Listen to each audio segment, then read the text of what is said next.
안녕하세요, 공쌤입니다. 드디어 우리 결산 파트까지 왔습니다. 갑자기 막 난이도가 높아질 것 같아서 걱정하시는 분들 분명히 있을 것 같은데, 이 결산이 확실히 어렵기는 합니다. 여러분들이 이제 비용이 갑자기 대변에 갔다가 수익이 차변에 왔다가 막 헷갈리는 파트가 굉장히 많아요. 그래서 공식화를 만들어 놓기는 했는데, 그래도 여러분들이 원래 어떻게 푸는지, 얘가 왜 이렇게 되는지는 알아야 하실 것 같아가지고 일단 정석으로 설명은 해드릴 거예요. 그냥 한번 쭉 이해하려고 들어보시고, 그래도 이해가 안 된다 그러면 그냥 공식대로 푸시면 됩니다. 풀다 보시면 어느 순간 이해가 되실 거예요. 제가 깔끔하게 준비를 해봤으니까 일단 정석부터 한번 보도록 하겠습니다. 먼저 이제 결산을 하려고 그러면은 재무상태표와 손익계산서 기본 항목부터 좀 알아야 할 것 같습니다. 우리 재무상태표라고 하는 거는 일정 시점에 재무 상태를 나타낸다라고 했고요. 여기에 포함되는 게 자산, 부채, 자본이 있었죠. 그리고 손익계산서는 일정 기간이었습니다. 우리 그래서 그 기초 재무 상태표, 뭐 기초 자산, 기초 부채 그런 거 할 때 재무 상태표는 1월 1일 그리고 12월 31일 이렇게 그렸었죠. 하루하루만 그렸었단 말이에요. 일정 시점, 그 날짜만 나타내기 때문에. 하지만 손익계산서는 어떻게 했어요? 1월 1일부터 12월 31일까지다. 이렇게 나타냈죠. 얘가 이제 기간을 나타낸다라는 겁니다. 그럼 여기서 이제 중요한 게 뭐냐면은 이 기간, 즉 손익계산서에 포함된 내용은 정확하게 그 기간만 인식을 해야 한다는 겁니다. 얘네는 그냥 봤을 때, 이날 검색했을 때 자산이 얼마가 있다, 부채가 얼마가 있다 이런 식으로 파악이 되지만, 얘는 기간을 나타내기 때문에 그 기간에 발생한 것만 정확하게 인식을 해야 한다는 소리죠. 그래서 재무상태표에 해당하는 계정 과목이 자산, 부채, 자본이고요. 그 다음에 손익계산서에 해당하는 항목이 이제 수익하고 비용이잖아요. 그래서 경영성과를 나타내는 계정 과목을 찾으세요 라고 하면 제가 수익과 비용을 찾으면 된다 이렇게 말씀을 드렸죠. 그럼 여기서 이제 어떤 문제가 발생을 하냐면요, 이렇게 기간표가 있습니다. 1월 1일부터 12월 31일까지. 그러면은 이 중간에 우리가 비용이라는 게 그냥 뭐 급여 이런 것만 나갈 수도 있지만 1년치를 한꺼번에 내는 경우도 있어요. 예를 들어 볼까요? 시작 날짜가 이제 9월 1일 날 보험료를 냈다 이렇게 가정을 한번 해볼게요. 그러면은 우리가 9월 1일 날 냈으면 언제까지 쓸 수 있어요? 내년도 8월 31일까지. 그런데 우리는 어디까지만 인식을 해야 한다고요? 12월 31일까지. 여기에 발생한 것만 정확하게 인식을 해야 된다는 소리예요. 넘어가면 안 되고. 그러면 이 넘어가는 거는 비용으로 처리하면은 안 된다라는 거죠. 이 기간 안에 발생한 것만 정확하게 인식을 해야 하기 때문에. 그래서 9월 1일부터 12월 31일까지만 해당하는 거를 쓴 것, 여기까지가 쓴 거고 여기가 남은 거죠. 여기까지만 비용 또는 수익으로 인식을 하고, 내년에 쓸 수 있는 부분은 자산이나 부채 계정 과목으로 전환을 시켜줘야 됩니다. 이게 결산 작업이에요. 정확하게 발생한 것만 인식을 한다. 막 머릿속에서 막 혼동이 오죠. 그럼 비용을 뭐 어떻게 하고 수익을 어떻게 하고 이렇게 생각이 들 거 아니에요. 이거를 제가 문제를 한 문제 풀면서 확인을 시켜드리도록 하겠습니다. 자, 9월 1일 드림보험에 지급한 영업부서 자동차 보험료는 120만 원 중 2023년도 보험료는 80만 원이다. 뭐 이렇게 되어 있어요. 지금 현재 2023년 12월 31일로 가정을 하겠습니다. 모든 문제는요 2023년 12월 31일입니다. 자, 우리가 결산할 때 가장 좋은 방법이 있어요. 분계를 2번 하는 거예요. 자, 발생 시에 우리가 9월 1일 날 분계를 어떻게 할 거냐면요, 보험료 120만 원 우리 분계할 때 그렇게 할 거 아니에요. 120만 원 그리고 뭐 대변 현금 이렇게 분계를 했겠죠. 그러면은 이거를 이제 표로 한번 봐보도록 하겠습니다. 자, 시작 날짜는 9월 1일부터 뭐 1년분이니까 뭐 내년분 뭐 8월 31일까지 사용을 할 수 있겠죠. 자, 12월 31일 기준으로 왼쪽은 우리가 이미 사용한 겁니다. 이미 썼어요. 그러니까 여기는 비용으로 처리를 해야 하고요.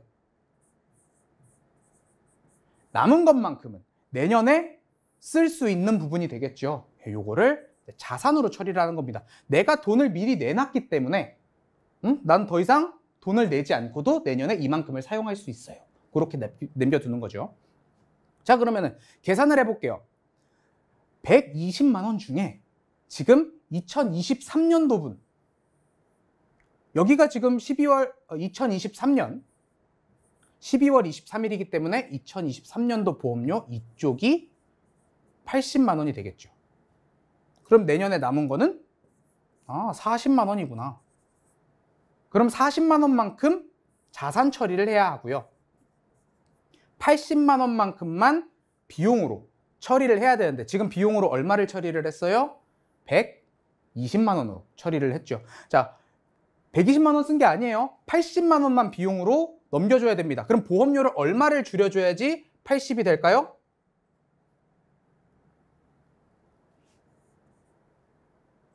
(40만 원만큼) 줄여주면 되겠죠.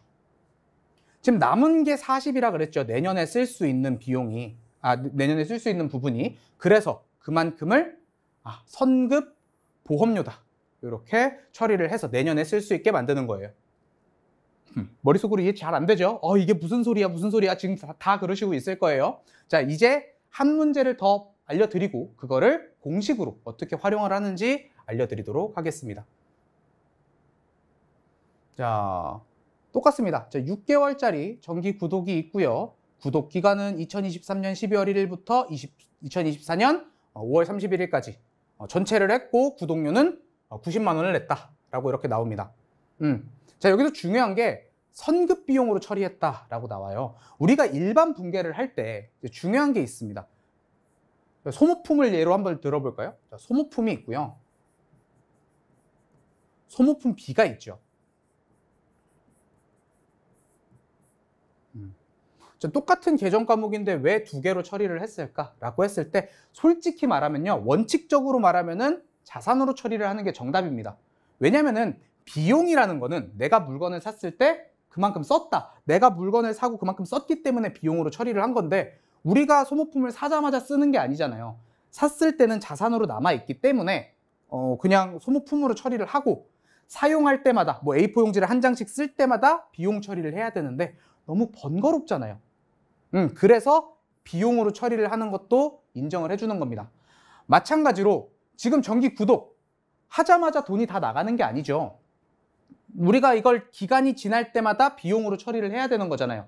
하지만 그렇게 처리하기가 너무 귀찮으니까 우리가 일반 분괴 때 그냥 도서 인쇄비 등으로 그냥 비용 처리를 하는 거를 용인을 해주는 거예요. 오케이를 해주는 건데, 지금 일반 분괴 때 정석적으로 자산으로 처리를 했다라고 가정을 하는 겁니다.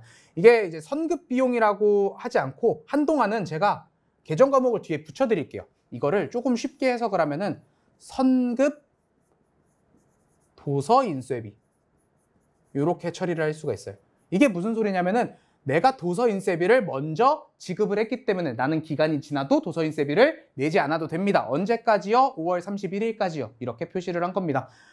이게 회계에서는 통합해가지고 그냥 선급 비용이라고 표시를 해요. 그러니까 여러분들이 이해하기 쉽게 한동안은 이렇게 풀어서 해설을 해드리도록 하겠습니다.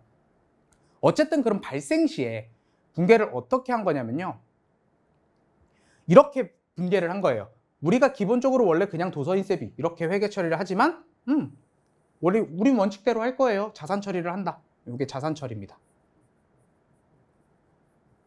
자, 그럼 금액을 한번 보도록 하겠습니다. 자, 12월 1일부터 5월 31일까지입니다. 우리가 비용으로 처리를 할 수 있는 거는 앞부분이죠. 자, 90만 원 중에요. 90만 원 중에 지금 전체 기간이 12월부터 5월, 12, 1, 2, 3, 4, 5, 6개월이네요. 전체 6개월 중에 한 달만큼 사용을 했고요. 사용을 한 거, 그럼 15만 원이 되죠. 전체 6개월 중에 5개월만큼은 5개월만큼은 내년에 쓸 수 있다. 자산 처리를 해야 되죠. 75만 원이 남아 있어야 됩니다. 자, 우리가 90으로 기록이 돼 있어야 되는 게 아니고 75만 원으로 기록이 돼야 돼요. 줄여줘야겠죠. 얼마만큼 줄여줘요? 15만 원만큼 줄여주면 되겠네요. 그래서 대변에 선급 도서 인쇄비가 15만 원만큼 줄어들면 됩니다. 왜? 그만큼 사용했다고 표시를 해줘야 되잖아요. 정확하게 그 해에 쓴 도서 인쇄비를요. 그래서 차변이 15, 대변이 15 이렇게 나옵니다. 제가 아무리 이렇게 말을 해도 이거는 이해가 되질 않을 겁니다. 그래서 공식을 준비했습니다. 요거 잘 기억해 두세요. 자, 일단 발생시부터 계속 분계를 하라고 했죠. 이 발생시 분계를 자꾸 왜 하라 그러냐면요. 계정 과목이 여긴지 여긴지 막 헷갈려요. 그러면은 발생시에 나왔던 요 계정 과목 있죠. 그거를 그대로 옮겨주는 겁니다. 자, 순서를 보여드릴게요. 자, 계정 과목부터 발생시에 나온 계정 과목을 반대로 옮겨주면 됩니다. 자산 처리를 했다면 여기가 선급 비용, 그러니까 선급 도서 인쇄비일 거고요. 비용 처리를 했다 그러면 여기가 도서 인쇄비가 될 거예요. 여기 있던 거를 그대로 반대쪽으로만 내려주시면 됩니다. 그리고 요 표 그리실 수 있죠. 요 표를 항상 그려서요.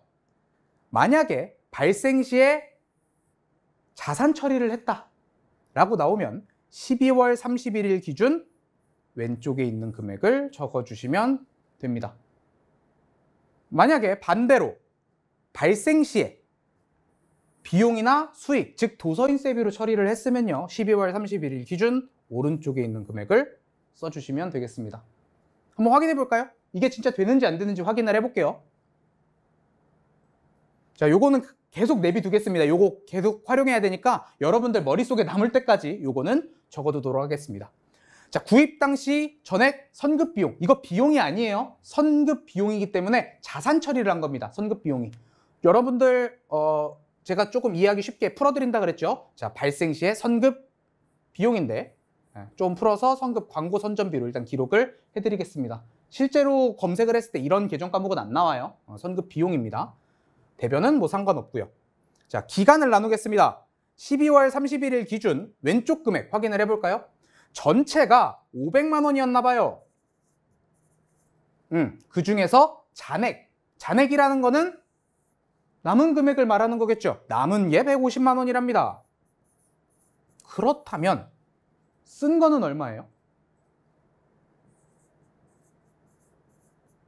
이 정도는 할 수 있죠. 금액 정도는 할 수 있잖아요. 자, 공식 활용해 봅시다. 우리 이제 결산시가 정답이 되는 거예요. 자, 발생시에 나온 계정 과목을 어떻게 해준다고요? 반대로 옮겨준다고요. 그럼 대변이 뭐가 돼요? 선급 광고 선전비가 되겠죠. 그러면 차변에는 뭘 써야 돼요? 우리가 원래 썼어야 되는 계정 과목 있죠. 우리 광고를 했다라고 하면 원래 뭐 써야 돼요? 광고 선전비? 광고 선전비 쓰면 돼요. 금액은 어떻게 해야 된다고요? 발생시에 자산 처리를 하면은 12월 31일 기준 왼쪽 금액, 비용 처리를 했으면 오른쪽 금액. 지금은 선급, 이거 비용이라 그러는 게 아니고 계정 과목 쓴 거죠. 선급 비용, 즉 자산 처리를 했기 때문에 12월 31일 기준 왼쪽 금액인 350을 써주면 된다고요. 그러니까 내가 결산이 이게 왜 되고 왜 이렇게 되고 이걸 이해를 못해도 돼요. 공식화로 해서 적용만 하면 됩니다. 되는지 안 되는지 계속해서 적용을 한번 해보도록 하겠습니다. 자, 임차를 하고 임차료를 냈고요. 전액 비용으로 회계 처리를 했답니다. 이게 우리가 원래 하던 일반 분계잖아요. 보도록 하겠습니다. 발생 시에 임차료가 발생을 했어요. 대변은 뭐 굳이 상관없고요. 기간 나누겠습니다. 12월 31일 기준으로 11월 1일부터 1월 31일까지 쓸 수 있습니다. 자, 11월부터 12월까지 몇 개월이에요? 아무 생각 없이 지금 1개월이라고 하신 분들 이거 그냥 마이너스해서 그래요. 자, 11월 1일부터 11월 30일까지 한 달, 그리고 12월 1일부터 12월 31일까지 한 달, 총 2개월입니다. 이거 1개월로 착각하시면 안 돼요. 잘 보셔야 되고 그 다음에 1월 1일부터 1월 31일까지 한 달. 그럼 총 3개월이 나오겠죠. 자, 전체 금액이 300만 원이었어요. 300만 원 중에 2개월을 사용을 했다라고 하면은 여기 200만 원 되겠죠? 뭐 공식으로 하면 뭐 3분의 2 되겠고요. 여기는 100만 원 될 겁니다. 자, 썼기 때문에 뭐 임차료 200만 원으로 정확히 맞춰줘야 되기 때문에 뭐 100만 원을 내리고 하는 게 원래 방법이었지만 우리는 공식대로 그냥 풀어보도록 하겠습니다. 자, 공식. 발생 시에 나온 계정 과목을 어떻게 해준다고요? 대변으로 보내서 없애줍니다. 쉬웠어요. 그럼 반대. 여기는 뭐가 와야 돼요? 우리가 자산 처리했다 그러면 선급 임차료. 선급 임차료 이렇게 나와야 된다라고 했었죠. 선급 비용이고요. 금액은 발생 시에 비용 또는 수익 처리를 하면 12월 31일 기준 어디라고요? 오른쪽 금액이라고요. 100만 원이요. 자, 활용만 하면은 결산 못 풀 거 없습니다.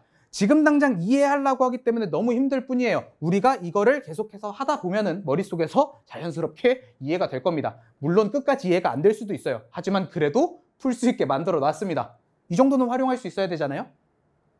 더 좋은 거는 얘만 통용되는 게 아니에요. 다른 거에도 계속해서 통용이 됩니다. 특히 이 소모품이요. 이 자산 부채 하는 거, 이 소모품이랑 소모품비 이거랑 선급 비용이랑 따로 외우시는 분들이 있어요. 안 그래도 돼요. 자, 구입 시 전액 비용 처리를 했대요. 그러면 어떻게 처리를 했을까요? 발생 시에 소모품 B로 처리를 했겠죠. 그런데 전체 금액이 안 나와 있어가지고 금액을 어떻게 해야 될지 모르겠어요. 아무 상관없습니다. 풀 수 없는 문제는 내지 않아요. 자, 기간을 보고요. 소모품 미사용액이라고 나와 있습니다. 미사용액, 사용하지 않은 거, 즉 남은 거를 말하죠. 남은 게 140만 원이다. 그럼 이쪽은 모르겠어요. 걱정해도 될까요? 아예 걱정 안 해도 돼요. 자, 볼게요. 자, 그럼 결산 시 어떻게 해야 돼요? 결산 시에 발생 시에 나온 거를 반대로 옮겨준다라고 했습니다. 소모품 B. 자, 이게 아까 선급 비용이었으면은 선급 비용 같은 거였으면 여기 선급 비용이 와야겠지만 소모품은 애초에 자산 계정이 따로 있죠. 그냥 소모품 있잖아요. 소모품. 그럼 여기다 뭘 써야 돼요? 소모품. 반대로 만약에 발생 시에 소모품으로 회계 처리를 했으면 자산 처리를 했으면은 결산 시에 소모품 B가 되겠죠. 그건 뭐 바꾸면 되고요. 자, 기간. 발생 시에 비용 또는 수익 처리를 했으면 12월 31일 기준 오른쪽 금액만 보면 된다고요. 필요가 없어요. 못 풀 문제는 내지 않아요. 이것만 확인을 하면 된다. 그래서 140만 원이 되는 겁니다. 하나 더.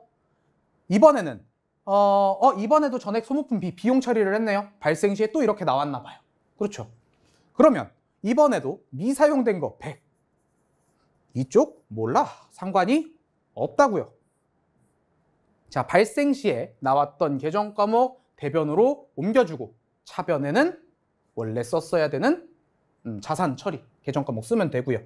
12월 31일 기준 발생 시에 비용 처리를 했기 때문에 오른쪽 금액인 100만 원만 써주면 됩니다. 모든 게 다 똑같죠. 결산에서 자동 결산 말고 여러분들한테 내게 이것밖에 없어요. 그렇다면은 공식 외우면 못 풀 문제가 없다라는 거죠. 이거 어디다가 잘 붙여놓으세요. 결산 4문제나 나와요. 그 중에 거저먹을 수 있는 내용들이다. 자, 이자 수익. 이자 수익 계정에는 미경과 이자가 포함되어 있다. 자, 계정이라고 나와 있어요. 이거는 이 이전에 회계 처리를 해놓은 거예요. 단기 대여금하고 뭐 이자 수익 해가지고. 자, 그렇기 때문에 자, 현금하고 이자 수익으로 발생 시 분계가 되어 있습니다. 자, 또 기간을 나눠줘야죠. 기간 미경과 기간이 경과하지 않은 남은 부분이 있다라는 거죠. 이쪽이 15만 원이라는 겁니다. 그럼 어떻게 해야 돼요? 똑같이. 이자 수익. 이번에는 이쪽에 있는 거니까 얘를 이쪽으로 내려주는 거예요. 이자 수익 내려주고 금액은 남은 거 써주고요. 왜? 발생 시에 비용이나 수익 처리를 하면 12월 31일 기준 오른쪽에 있는 금액 써주면 된다 그랬죠. 그래서 이렇게 처리하면 됩니다. 다 똑같아요. 자, 이번에는 발생한 미지급 이자를 계상하다. 자, 요게 중요합니다. 이게 중요한 거예요. 지금까지는 발생 시 분계, 앞에 분계가 있었어요. 그런데 계상하다, 지금 입력한다는 거죠. 즉, 얘는 발생 시 분계가 없다라는 소리입니다. 자, 그래서 지금 발생 12월 31일까지 우리가 발생한 비용을 모두 써야 된다 그랬잖아요. 그런데 아직 지급하지 않은 이자가 있대요. 이 단기 차입금에 대한 이자를 우리가 만약에 이때 지급을 한다고 해도 여기까지 발생한 이자는 무조건 인식을 해줘야 돼요. 그거를 미지급 이자라고 하는 거거든요. 그렇기 때문에 미수수익 좀 이따가 나올 거고요. 그리고 미지급 이자라고 있습니다. 요거를 해석을 해드리면 미지급 비용, 네. 요거를 해석을 해드리면 수익이 발생을 했는데 아직 못 받은 수익이고요. 비용이 발생을 했는데 아직 지급하지 않은 비용이라는 뜻이 됩니다. 그래서 이자 비용이 발생을 했어요. 하지만 이 이자 비용은 언제 지급하는 거예요? 이날에 지급을 하는 거기 때문에 아직 지급을 하지 않았다라고 해서 미지급 비용으로 이렇게 회계 처리를 하게 되어 있습니다. 자, 중요한 점은요. 미수수익이랑 미지급 비용은 발생한 부분만 기록을 하면 됩니다. 즉 미래 거는 볼 필요가 없어요. 그거는 나중에 가서 처리를 하겠죠. 그래서 미지급 비용 미수수익은 무조건 이쪽만 보게 되어 있습니다. 12월 31일 기준 왼쪽만 보면 돼요. 그래서 선수수익이랑 선급비용이랑 다르게 얘네는 차변대변으로 왔다 갔다 할 수가 없어요. 미지급 비용은 무조건 대변만 나오고요. 미수수익은 무조건 차변만 나옵니다. 진짜예요. 볼까요? 직원급여에서 다음 달 5일에 지급될 예정이며 아직 지급 안 됐어요. 하지만 발생한 급여는 인식을 해야겠죠. 요건 조금 어려운 문제인데 일단 요거는 패스해 놓도록 하겠습니다. 자, 12월 31일 기준 이 사람의 월급날이 뭐 5일이라고 쳐볼게요. 1월 5일. 이렇게 가정을 했을 때 이날 월급을 지급을 할 거예요. 하지만 그래도 이날까지 일한 게 있죠. 이 일한 거에 대해서는 어떻게 해야 돼요? 비용으로 인식을 해야 된다고요. 그래서 급여가 발생을 하긴 했는데 아직 지급을 하지 않았다. 왜? 언제 지급을 할 거니까요? 1월 5일 날 지급을 할 거니까요. 그래서 미지급 비용으로 나간다라는 소리예요. 게다가 이 문제는 조금 어려운 게 함정이에요. 함정. 자, 우리가 급여 지급할 때 1월 5일 날 분계를 어떻게 할까요? 급여 쓰고 그 다음에 뭐 예수금 쓰고 그 다음에 지급을 하죠. 이 세금이라는 건요. 실제로 발생하는 날 차감을 하게 되어 있어요. 얘는 부채잖아요. 그래서 굳이 인식을 안 해줘도 됩니다. 이건 페이크예요. 페이크. 우리는 정확하게 발생한 비용만 인식을 하면 됩니다. 여기 발생한 거요. 요것도 똑같죠. 원래는 이렇게 나와요. 아까 그 문제는 조금 어렵게 나온 거고. 그래서 똑같이 급여가 발생을 했는데 다음 달 5일에 지급될 예정이기 때문에 아직 지급을 하지 않았다. 이렇게 처리를 해주시면 됩니다. 미지급 비용 무조건 대변에밖에 안 오죠. 요거 잘 보시고요. 이번에도 임차료가 있는데 아직 계상이 되어 있지 않다. 이게 무슨 뜻이에요? 분계를 하지 않았다. 기록을 하지 않았다라는 거예요. 하지만 우리는 발생한 걸 정확히 인식을 해야 된다라고 했죠. 자, 비용이 발생을 했습니다. 하지만 지급을 하지 않았어요. 미지급 비용 차변으로 가는 일 있으면 저한테 좀 보여주세요. 여러분들 결산에는 절대 나올 일이 없을 겁니다. 이번에는 수익이에요. 장기 대여금, 내가 돈을 빌려준 거죠. 거기서 이자가 발생을 했대요. 돈 빌려줬을 때 이자가 발생을 합니다. 내가 받아야겠죠. 이자 수익입니다. 그런데 장부에 반영이 되지 않았다라고 합니다. 장부에 반영이 안 됐대요.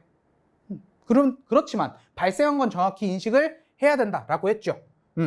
지금 12월 31일까지 50만 원이 발생을 했어요. 미래는 몰라요. 이거 뭐 지금 신경 쓸 것도 아니고 지금 50만 원 발생을 했는데 반영이 되지 않았기 때문에 인식을 해줘야 된다는 겁니다. 이자 수익이 발생을 했어요. 하지만 아직 못 받았습니다. 미수수익 무조건 차변입니다. 자, 다시 한번요. 미지급 비용 대변이고요. 미수수익은 무조건 차변입니다. 잘 외워주세요. 여기도 계상되지 않은 이라고 나왔습니다. 아직 기록이 안 돼 있는 거예요. 자, 12월 31일 기준으로 아직 기록을 안 한 게 30만 원이 있습니다. 하지만 정확히 기록을 해줘야 되죠. 언제까지요? 여기 12월 31일까지요. 그래서 임대료가 발생을 했는데 아직 못 받았습니다. 차변 정확하게 등장하죠. 자, 여기까지가 결산에 대한 내용이 되겠습니다. 확실히 맨 처음에 그냥 제가 말씀드릴 때는 조금 어려운 내용들이 조금 있었을 거예요. 하지만 공식화하면은 보내고 발생 시 한 거 대변으로 보내고 그 다음에 금액 기준으로 해서 왼쪽 오른쪽 구분만 해주면 충분히 풀 수 있는 문제가 되겠죠. 솔직히 이해 안 되는 게 거의 정상이에요. 이거는 회계 1급 하시는 분들 중에는 그냥 결산 포기하고 가시는 분들도 있고요. 더군다나 세무 2급 하셔도 끝까지 이해가 안 되시는 분들도 있어요. 그러니까 지금 이해가 안 되는 게 정상이에요. 하지만 그렇다고 포기하지 않을 수 있잖아요. 공식화를 시켜놨으니까. 그래서 이 공식화를 통해서 여러분들이 조금 더 결산에 취미를 붙이셨으면 좋겠습니다. 요거 여러분들 충분히 하실 수 있을 거예요. 다음 파트 요 문제들 한꺼번에 좀 섞어서 모아놨죠. 여러분들 꼭 한번 풀어보시고 어려운 문제 체크해놨다가 저랑 같이 해설 영상 같이 해보시면 좋을 것 같습니다. 힘드실 거예요. 그래도 조금만 더 노력해 주셨으면 좋겠습니다. 저는 그럼 다음 파트 때 또 돌아오도록 하겠습니다. 여러분들 수고하셨습니다.